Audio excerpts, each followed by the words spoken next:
Assalamu alaikum. Peace to the gods, peace to the earths, and all of the righteous families of the planet. It's your big brother Fahim, aka Day Son the God, back again with another bill.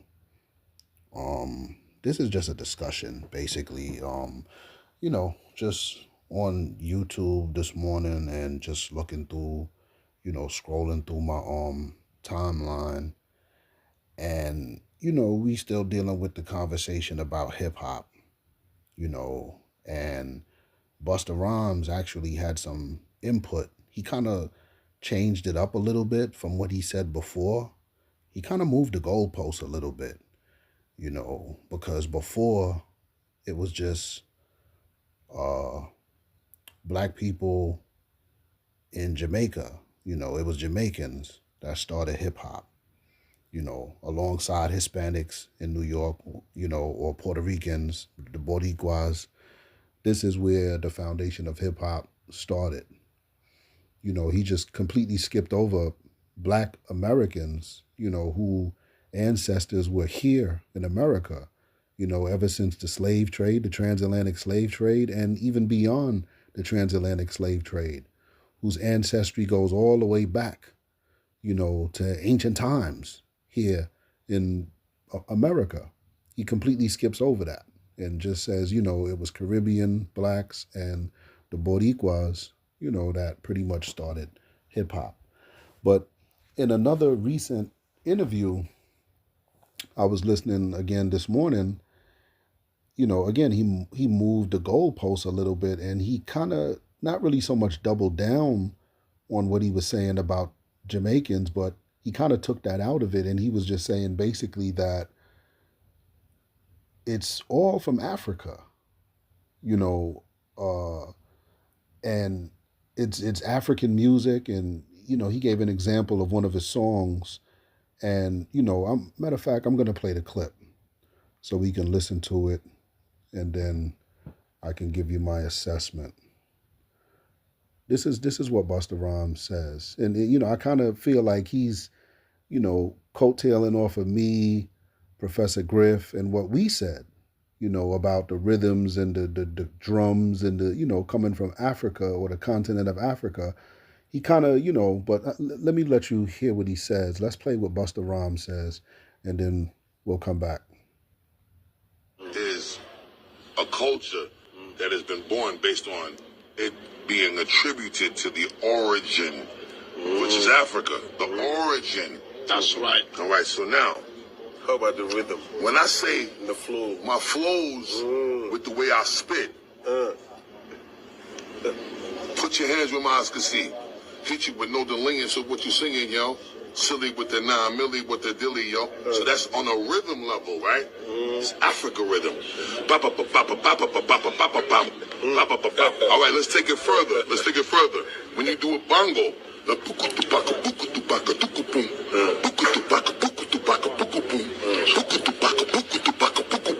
that's all Africa. Wow. It's not America. I can't take it. It is what it is. Hit you with no delaying to what you singing, yo.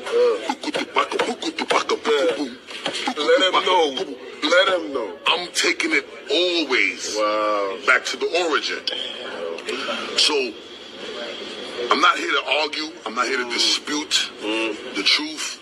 Y'all could invest your time and waste it trying to dispute the truth. Can't change the truth. Only lies change. Oh, man. Jetta Jeff. Thank you for being here, man. Jetta Jeff. Yo, thank you for being on the pioneer of this. All right, so we hear, Busta's assessment or his breakdown pretty much. And, I must say, when I first listened to that, my first thought was he should have at least said that at first, when he was first asked about the origins of hip hop and everything.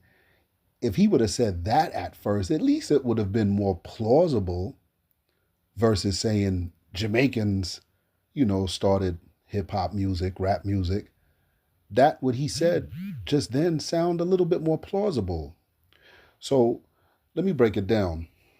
Basically, what Professor Griff, and he's and I mentioned Professor Griff. I say his name because he's the only one that I've heard so far like give that type of breakdown that I pretty much gave as well. That's similar to my breakdown.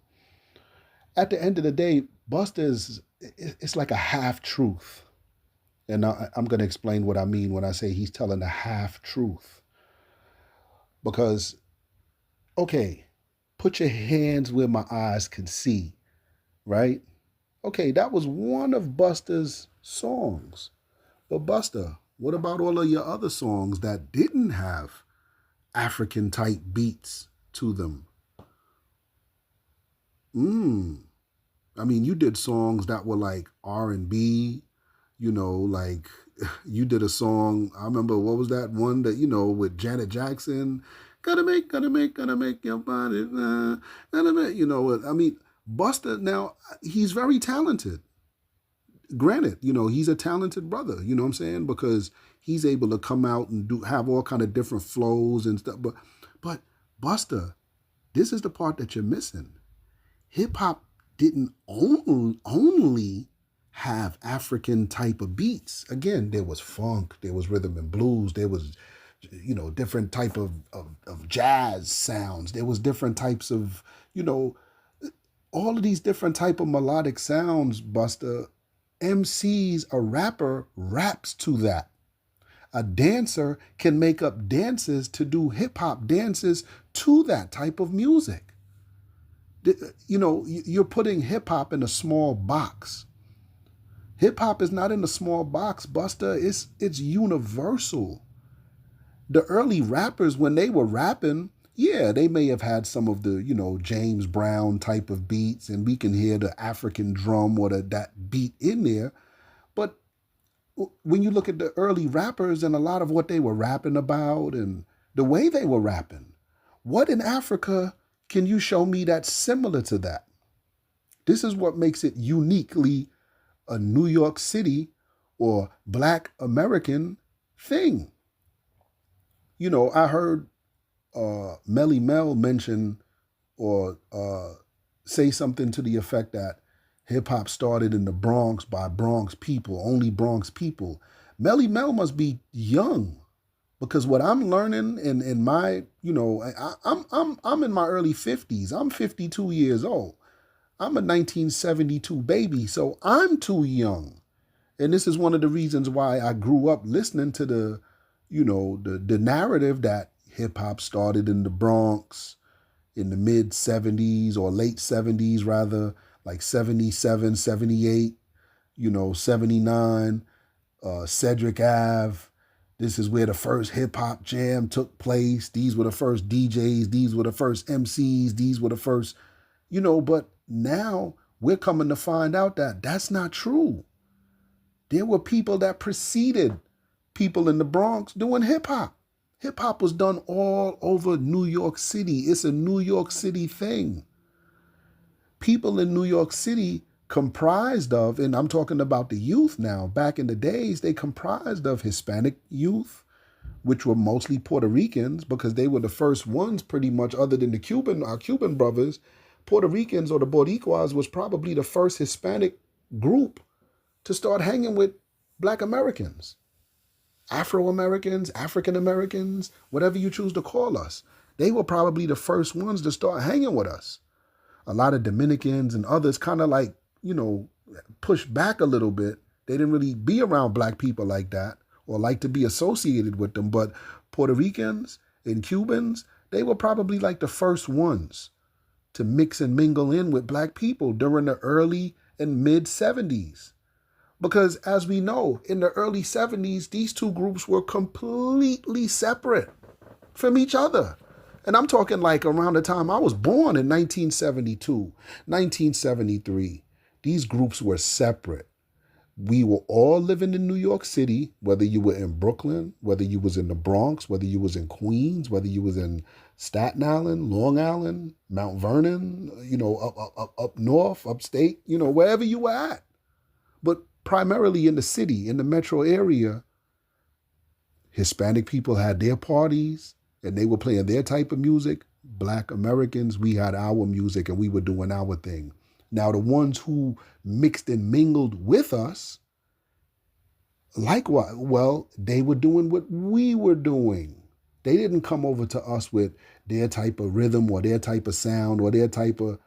This is something that was innately in Black people, Black American people. This is the science of the what I want to say and what I've always been saying. This was something that was innately in Black people's DNA.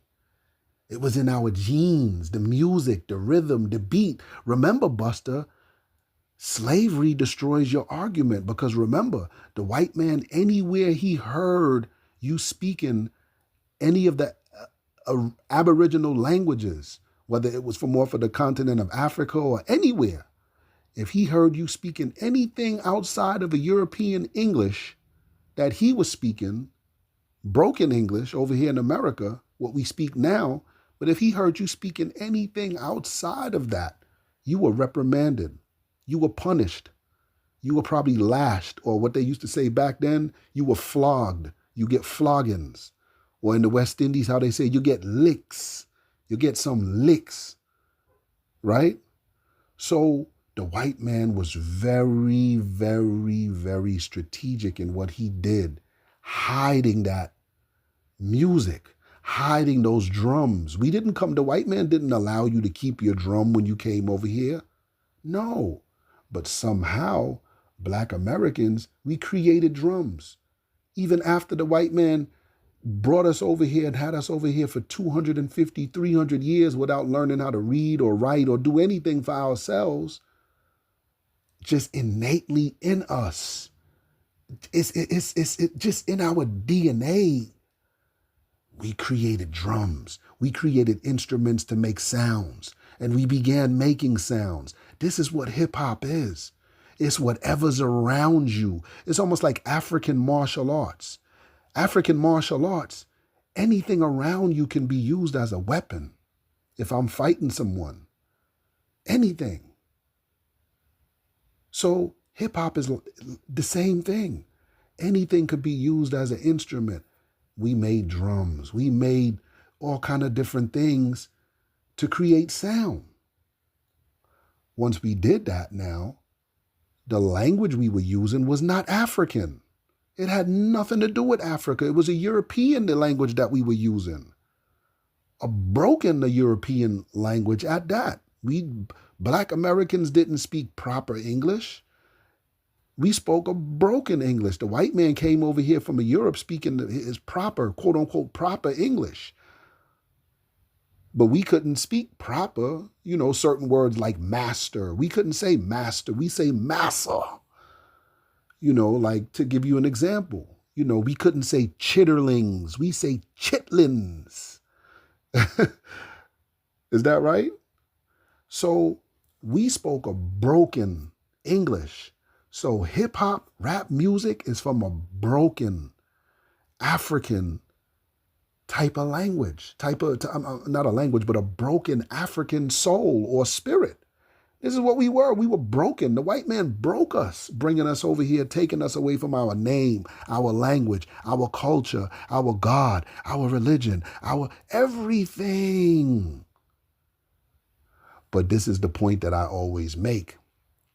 And this is how you know that, as the Honorable Elijah Muhammad said, the black man is God. We are God's chosen people. We are the original people of this planet. Because even though the white man did that to us for 250, 300 years and stripped us away from all of our culture in Africa, when we came over here, just because of the oppression, just because we were the downtrodden, right? We were the despised, the rejected. And this is the reason why all scriptures say that God, or Jesus, if you will, that Christ figure is going to come from among those people, the most rejected, the most despised, the most hated. This is Black Americans. Jamaicans weren't more hated than us. Puerto Ricans weren't more hated than us. Look at the effects of our people. Those people at least have some of their culture. They've been damaged as well. Puerto Ricans and Jamaicans and other Caribbean people and West Indians, they've been damaged as well through colonial times, colonization, right? The conquistadors got them too, right? But the only difference is they have a piece of their culture that they can look at and be like, oh, look, they have something that they can look at and, like in Trinidad, like they have every year they have the carnival and they have mass and they, the bacchanal and the, like where they dress up in these different costumes and stuff. Over here in America, where was people dressing up in any type of African costumes? The only costumes we were wearing were European clothing. Even when the white man said, all right, nigga, get out of here, go free, we were rocking the European clothing. This is one of the reasons why I made the argument where Busta said black people or black Americans didn't have a culture. Even that is kind of like a half truth, even with that. Because yeah, everything that we did, we tried to emulate white folk in the way that we tried to talk. We tried to talk like our slave master. The way we dressed, we tried to dress like our slave master. But that innate rhythmic frequency that's in black people in America, when we created that out of our pain and our suffering, even in that, we seen as commercialized music and stuff began to hit the airwaves, even in that, we can see a European glorification, aspiring to live like the white man. I want a big house. I want to sit back and eat caviar. I want to drive a sunroof Cadillac, a Lincoln Continental, and a sunroof Cadillac. Like most of what we were saying wasn't related to African culture, and it wasn't even related to culture, period. It was really related to just a death type of lifestyle, which is what we're hearing today. Today, we're hearing actually what we're listening today. Let me rephrase that. Back then, it was just everything glorifying and emulating the European, the white man. Today, in our music, is just a death culture. It's not teaching anything. So when Busta says that, that's like a half truth. That black Americans don't really have culture. That's like a half truth. What I always say is that culture came to us as 5% as we learned in the year 1930. When Master Fard Muhammad, Allah God, came to us over here in the wilderness of North America and taught us Islam. Now, that has ties to Africa, but even that's new. It's a different Islam from what our people were doing over in Africa. They're following the old world of Islam. We're following the new world of Islam. The new world of Islam technically is really the old world of Islam, or the ancient world of Islam before the white man interfered or the pale Arab interfered. But that's another bill. But today, we are teaching a new Islam because we're saying that the black man is God. He's the father of civilization. He's the God of this entire universe. This is our message. Very black supremacist. Very, very black, pro-black. Very, very pro-black. So when our music came, when hip-hop started, yes, you can hear some beats with African drums. What would the funky drummer and, joints like that back in the days where you heard the drums and the Congo and the kete drum and the all of these different types of instruments, musical instruments being used. Yes, you heard that. However, the culture was nothing, it had nothing to do with Africa. It was strictly black American because, again, we got funk beats. We got rhythm and blues beats. Come on, Busta. So it's a half truth when Busta says stuff like that. Foundational black Americans are the originators of rap music, of hip hop music. Because back in the 1930s, what is it, the 1940s, I want to say, when we go back to that time, with Pygmy Markham and some of these other groups who were rapping. Where's the African drum in that, Buster? You see? So your argument, it loses weight once you start going back to the origin of when we began rapping. Even breakdancing. Where's the African drum in that? We're breakdancing to horns and different things blowing that, where's the drum in that? So we have to remember that the white man completely broke black Americans down through slavery. It was a system that was never ever used before. Yes, we had slaves, but this particular system was something that was unique. It was never ever used ever in the annals of time before, where you took a human being and you dehumanized that human being for generations, for centuries. That had never been done. But even after that dehumanization process, we come out of slavery in the 1920s, in the 1930s, in the 1940s. And because we are the most oppressed, you can hear the pain and the suffering coming from our soul. That's that music. That's whether you believe in or understand epigenetics, whether you understand what DNA and how things or information is transferable in the universe. I mean, it doesn't die. That frequency, that rhythmic frequency, is information that never dies.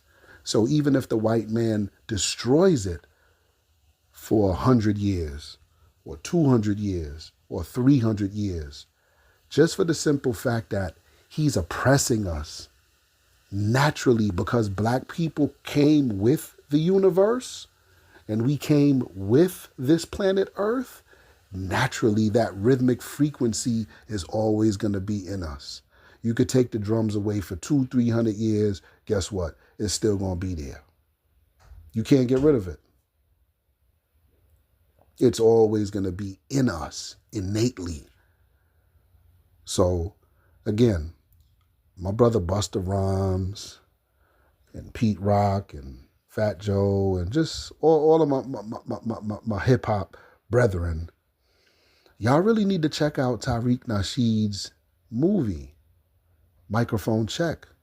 Because, I mean, despite him not being from New York, it don't matter.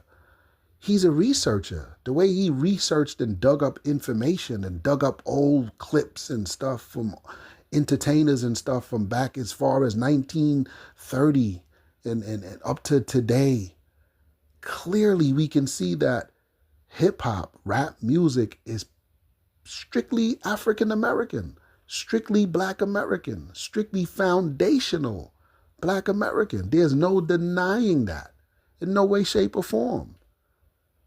Buster needs to watch that movie, because even the Jamaicans, the elders, will tell you hip-hop, we didn't start that. That came from Black Americans. And if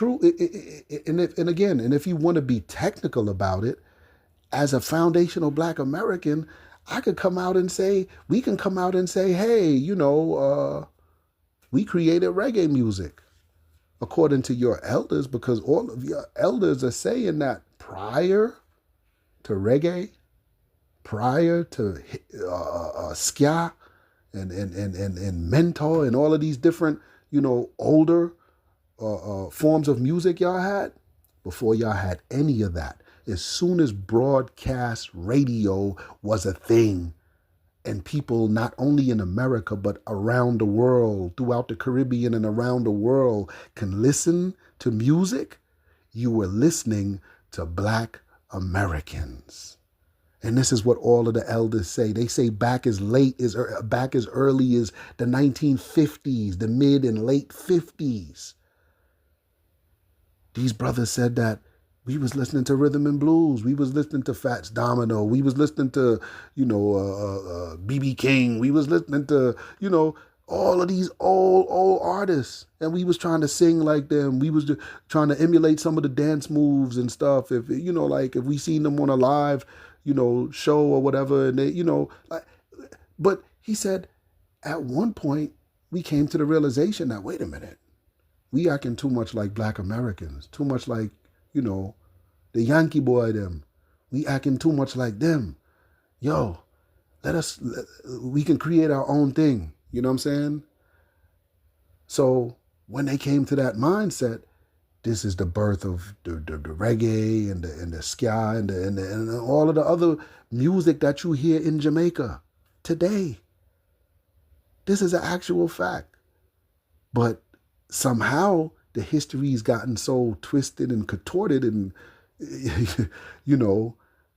it's like I grew up in the early 80s hearing that, we Jamaicans taught Black Americans hip hop or showed them how to do rap music. They copied it from us, when that's not the case when you look at the history. Even down to the toasting, bringing songs on, like speaking and saying who the artist is, and, that came from us. We call it jive talk, but that we would do that. Here's another groove to make you move, another jam to make you slam, right? Another cut so you could wiggle your butt out on that dance floor and get, we was doing all of the slick talking and street talking and jive talking. Jamaicans got that from us and then took it, and then they ran with it. Same thing with the breakdancing. This was all African American, Black American, foundational Black Americans. But then the Hispanic brothers came over, and they contributed, maybe like the up rock and stuff like that, and then of course going down on the floor. It might have been certain things that they did when they came into it, but most of what you see going on, Black people have been dancing like that ever since the 1940s, the 1950s. The reason why we say New York City as a whole, not just the Bronx, Melly Mel, not just the Bronx, Melly Mel, when we say New York as a whole is where hip hop comes from, what we're talking about simply is once it got to New York, this is where all of the pieces of the puzzle was put together and called hip hop, rap music, the dancing, the graffiti, the rapping, the everything put together and called hip hop. So this is why we say the birthplace of rap music or hip hop is New York City. Not just the Bronx, but the whole entirety of New York City. And then the whole tri-state area of New York, New Jersey, Connecticut, which is called the tri-state area, right? And most of the foundational Black Americans who lived in those areas were mostly all from America, the South, Virginia, North Carolina, Georgia, South Carolina, Texas, Alabama, right? Louisiana, right? These are where they were from.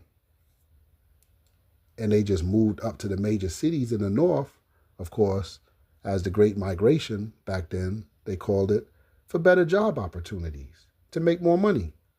Because the only thing in the South at that time was just sharecropping and just if you were a farmer, you could make money. But that was it. There was really no other jobs like that.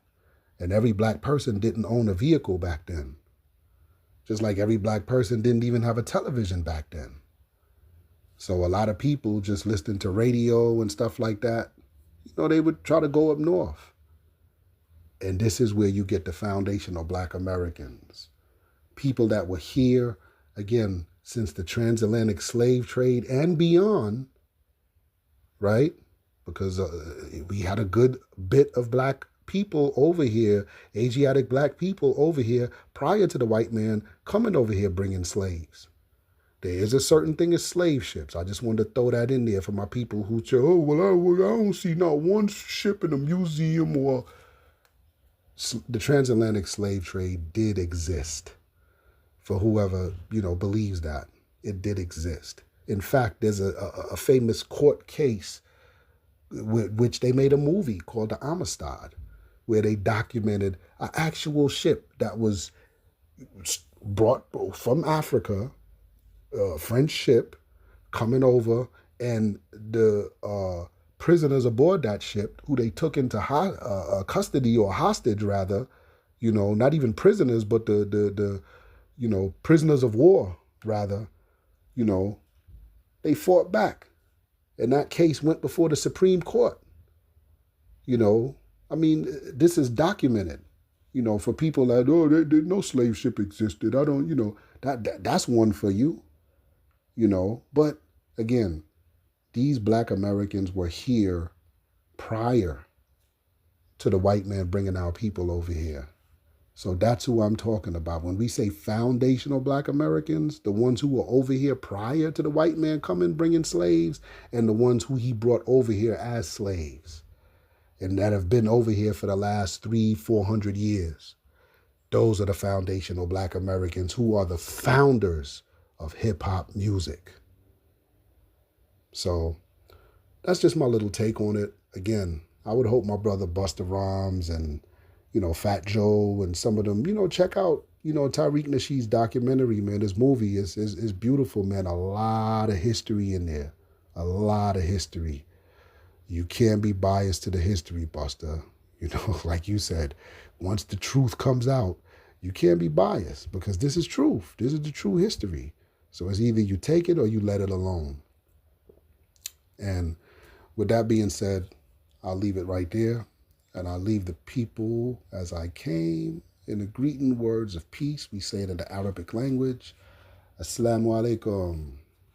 Peace to the gods, peace to the earths, and all of the righteous families of the planet. Peace.